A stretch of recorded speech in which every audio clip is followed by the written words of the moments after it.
家好，759麵包工房嘅自家教室，今日咧會教大家整呢個嘅奶黃月餅。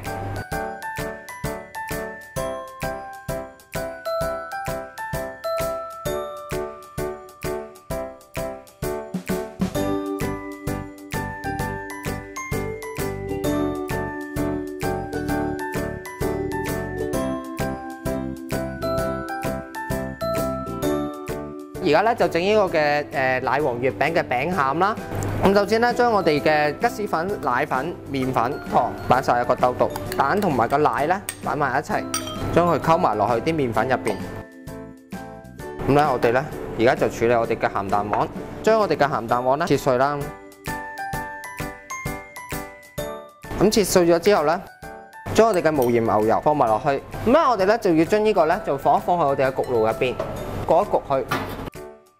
咁啊啲牛油咧都溶咗啦。咁啊，我哋咧就將牛油鹹蛋黃放埋喺兜嘢入邊，咁啊將佢撈勻。咁啊就跟住咧撈勻咗之後咧，我哋咧就將呢個月餅嘅餡料咧放喺雪櫃雪一晚，咁啊第二日咧就可以做得㗎啦。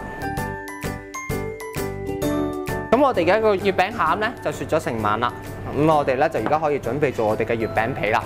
將個無鹽牛油同埋黃糖擺埋一齊，搓勻咗佢先，直至到咧見唔到晒所有嘅黃糖。將嗰啲粉類嘅嘢放晒落去，麵粉啊、奶粉啊，搓到啲粉粒咧都冇晒啦。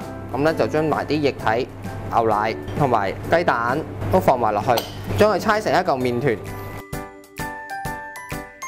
咁我哋咧就可以將佢放入去雪櫃，雪大約半個鐘頭，都雪咗30分鐘啦。咁啊，首先咧，我哋咧將佢搓成一條長形啦，大約咧切30g一粒。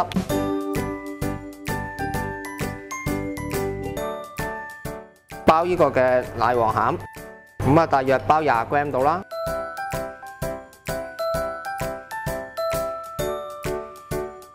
就準備一個咧月餅模，咁我哋將佢咧放入去，將佢噏平佢。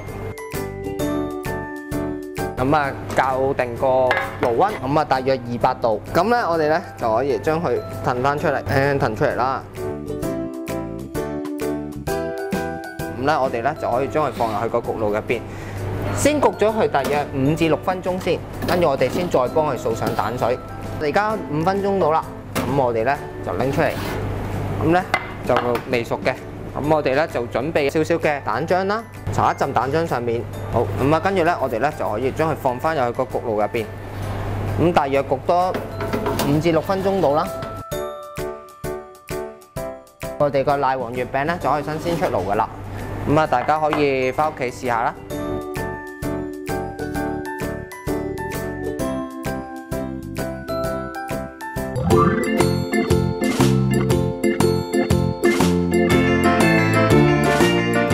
最緊要扼實少少啦，因為咁咧就可以扼到個形出嚟噶啦，如果唔係咧就會好易令到嗰個月餅咧爆餡噶啦。